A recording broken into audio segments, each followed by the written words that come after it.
Hello ladies and gentlemen and welcome to this. This is the first in a series of advanced piano masterclasses, and this is on the piece For Elise by Ludwig van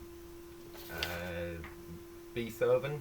Now, if you're wondering what level advanced is, it's only really for people who are starting to use both hands and are maybe playing up here as well as sort of stuff down here, maybe using the black notes, maybe using the foot pump. So yeah, if you're at that kind of level and you want to play for Elise, this is the piece. This is the video for you. Basically, it's your lucky day.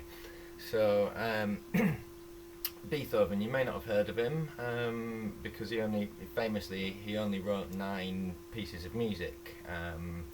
There was Beethoven's first, Beethoven's second, Beethoven's third, Beethoven's fifth, Beethoven's fourth.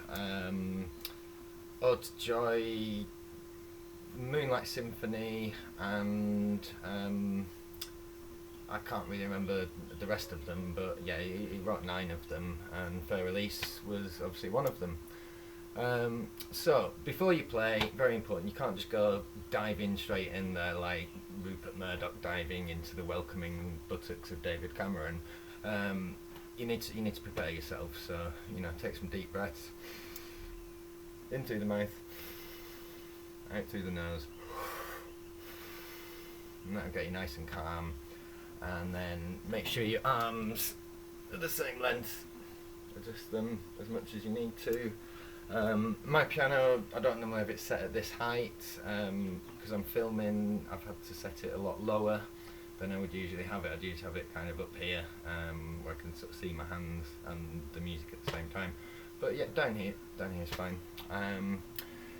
As long as you can reach the piano mainly, that's all you really need to consider. So, we're sat at the piano, arms are the right length, we're sat at the piano. First question, what's the time signature? How do we count it?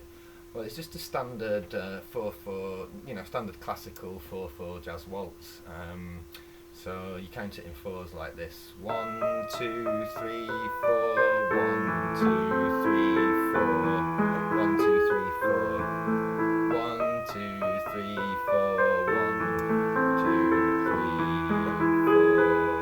4. 1. It's very difficult to work out when to go into the next bit, but basically, eventually you'll remember. It that time.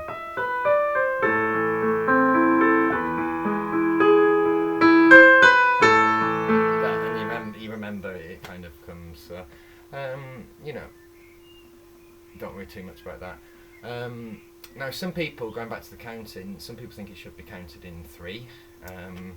I'm just going to show you why that doesn't work. Counting in 3s just doesn't work on this. 3, 6, 9, 12, 15, 18, 21, 24, 27, 30. It's by the time you get to like bar 12, you're trying to do really complicated sums in your head, like 3 times 20, while you're trying to play piano, and the human brain just isn't designed to do that sort of thing. The world famous concert pianist Peter Scratch My Ass, who some of you may have heard of, he famously attempted it at the Carnegie Hall, and well, we all remember how that ended for him. So it's probably best not to count at all, really. We're classical musicians. We're not some kind of Sesame Street child muppet who needs to count all the time and learn their alphabet and stuff. So yeah, I'm not going to patronise you by saying count. It's just ridiculous. So, first set of notes, a lot of beginners will play it like this, with sort of equal weighting between the 2 notes. A really good pianist will not play it like that. They'll have weighting appropriate to the music and the style. So, I want you to think of reggae. That offbeat needs to be really accented, so cha. And if you're wondering how many notes to do on that bit, it doesn't really matter, no one's really going to notice. Just something like that. Now, where this left hand comes in,